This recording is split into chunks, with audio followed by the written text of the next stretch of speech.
আজকে আমরা মার্কেটের মধ্যে ভালো প্রফিট বুকিং দেখেছি। নিফটি 96 পয়েন্ট নেগেটিভে, সেন্সেক্স 387 পয়েন্ট নেগেটিভে এবং ব্যাংক নিফটি 268 পয়েন্ট নেগেটিভে ক্লোজ হয়েছে।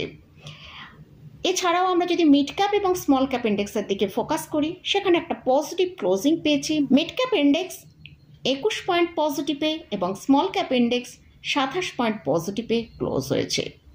তো আজকে মার্কেটের মধ্যে কেন প্রফিট বুকিং এসছে সেটা নিয়ে আলোচনা করব। এর সাথে সাথেই আজকের ভিডিওয়ে 3টে টাটা গ্রুপের স্টক নিয়ে আলোচনা করব। আমার এক ভিউয়ার্সের রিকোয়েস্টেই এই স্টকগুলো নিয়ে আজকের ভিডিওয়ে আলোচনা করব। তো চলুন তাহলে ভিডিওটা শুরু করা যাক।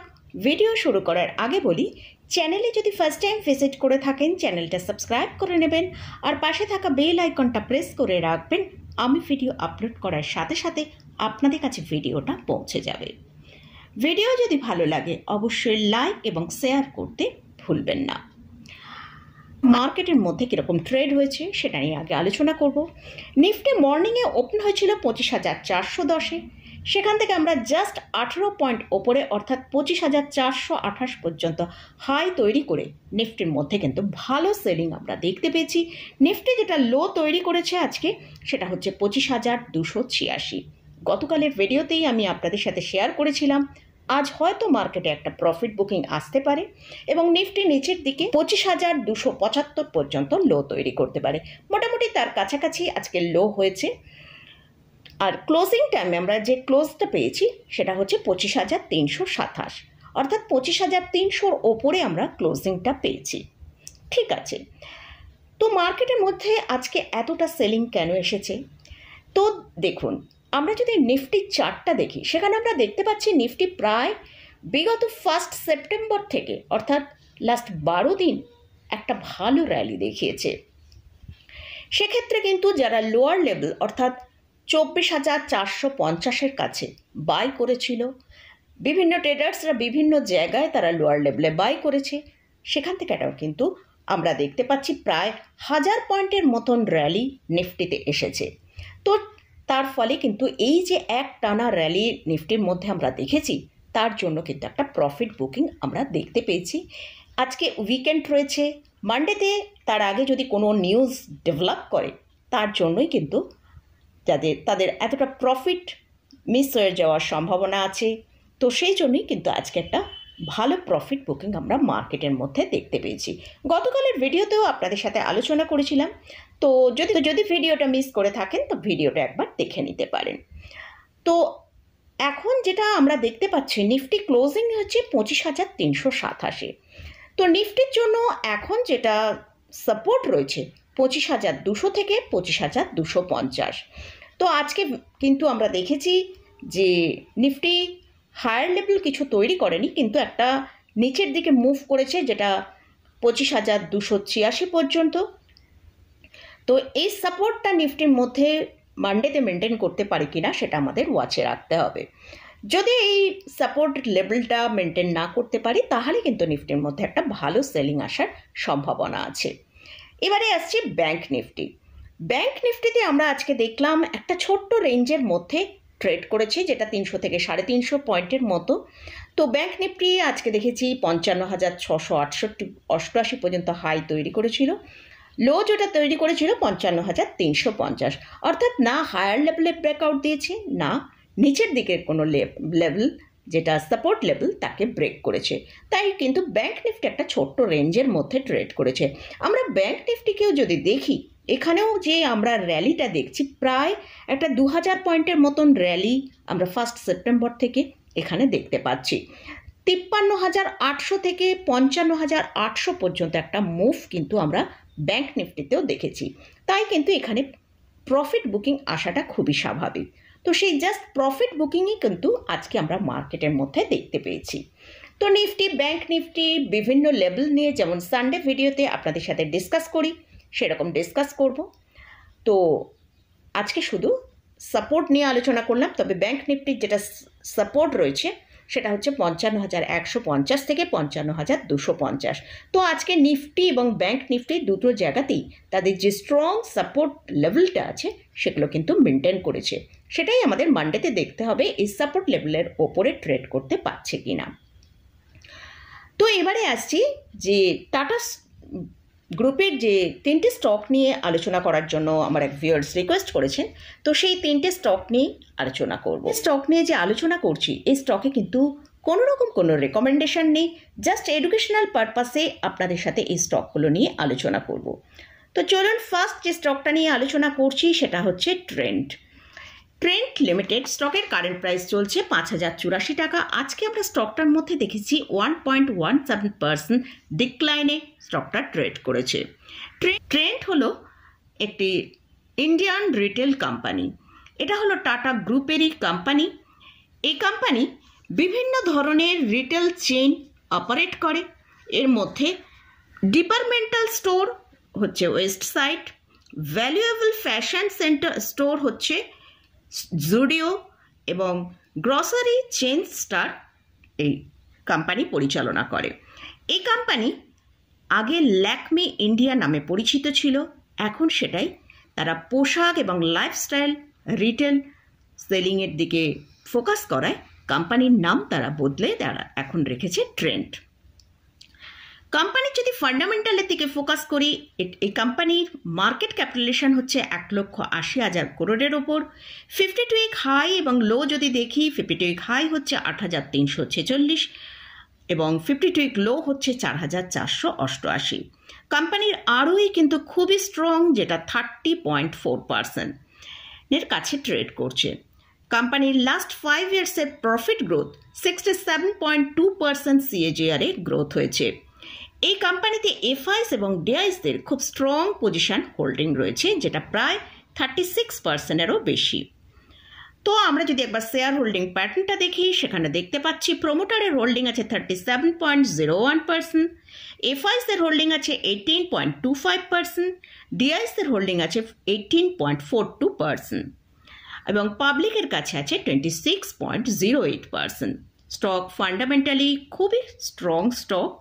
এর কারেন্ট প্রাইস চলছে 5,090 টাকা।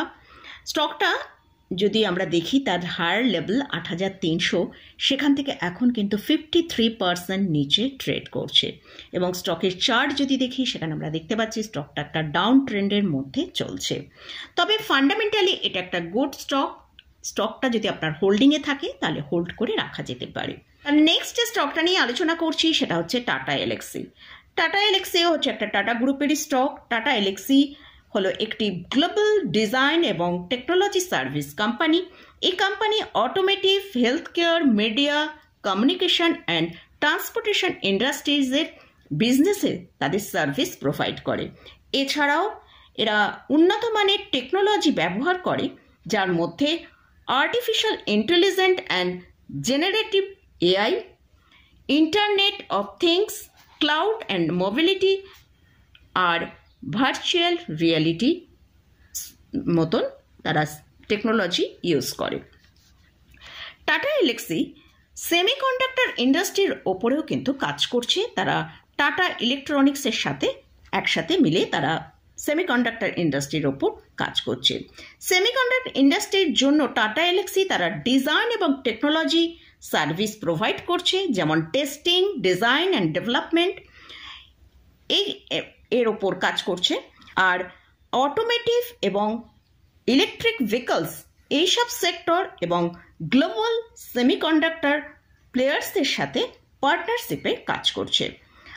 এছাড়া আমরা জানি যে সেমিকন্ডাক্টর ইন্ডাস্ট্রিজের যে জায়েন্ট রেনেসাস ইলেকট্রনিক্সের সঙ্গে এই টাটা এলএক্সির পার্টনারশিপ রয়েছে, যাতে এই সেমিকন্ডাক্টর ইন্ডাস্ট্রির মধ্যে আরও ভালো গ্রোথ আসে, তার জন্যই তারা এই পার্টনারশিপ করেছে।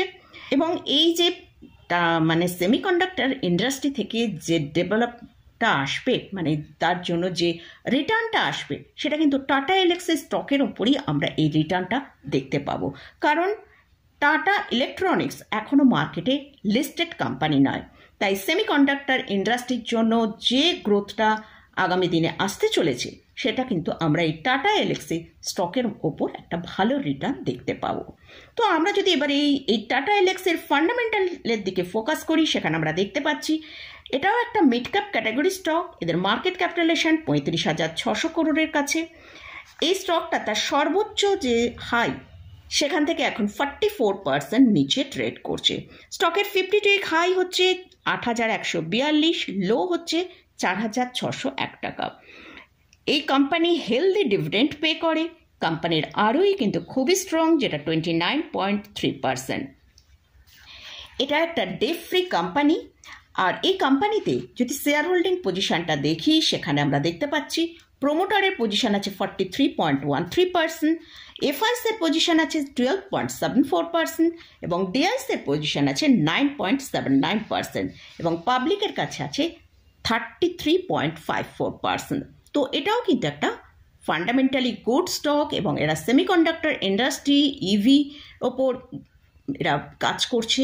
এই স্টকে কিন্তু আগামী দিনে একটা খুব ভালো ডেভেলপ আসতে পারে। তাই এই স্টকটাও কিন্তু আমাদের পোর্টফোলিওর জন্য ওয়াচ লিস্টে রাখা যেতে পারে। লাস্ট যে স্টকটা নিয়ে আলোচনা করছি সেটা হচ্ছে টাটা ইনভেস্টমেন্ট কর্পোরেশন।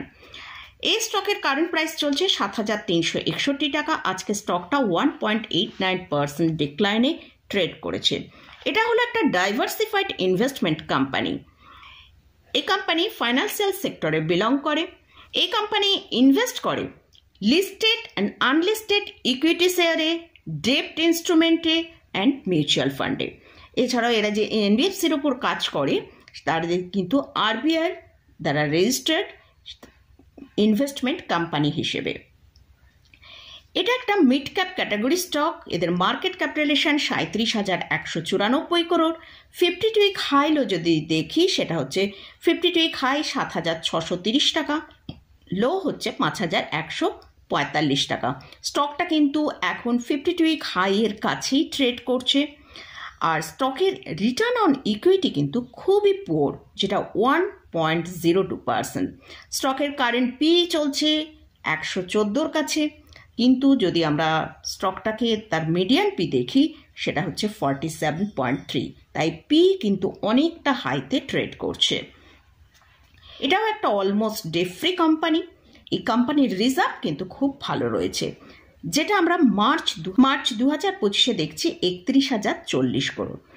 এই কোম্পানিতে ডিআইএসদের এবং এফআইএসদের সেরকম কিন্তু কোনো ভালো হোল্ডিং নেই। তো আমরা একবার শেয়ার হোল্ডিং প্যাটার্নটা যদি দেখি, সেখানে দেখতে পাচ্ছি প্রোমোটারের কাছে হোল্ডিং আছে 73.38%, এফআইএসদের কাছে আছে 2.54% এবং ডিআইএসদের কাছে আছে 0.54%, কিন্তু পাবলিকের কাছে আছে 23.05%। তো এই স্টকটা কিন্তু লাস্ট 6 মান্থে 17.44% রিটার্ন দিয়েছে এবং এই স্টকটা একদম হায়ার লেভেলের কাছে ট্রেড করছে। তো এই স্টকের রিটার্ন অন ইকুইটিও আমরা কিন্তু খুব একটা ভালো দেখলাম না। তো এই স্টকটা ওয়াচ লিস্টে রাখা যেতে পারে। তো স্টকের সম্পর্কে ডিটেলস আলোচনা করলাম। তো যাই হোক, এইসব স্টকগুলো নিয়ে আলোচনা করলাম। এই স্টকে কিন্তু কোথাও কোনো বাই রেকমেন্ডেশন বা সেল রেকমেন্ডেশন আমি করছি না। জাস্ট এডুকেশনাল পারপাসেই এই স্টকগুলো নিয়ে আপনারা আলোচনা করার জন্য রিকোয়েস্ট করেছেন, তাই এখানে আলোচনা করলাম। তো মোটামুটি আজকের মতন ভিডিওটা এখানেই শেষ করছি।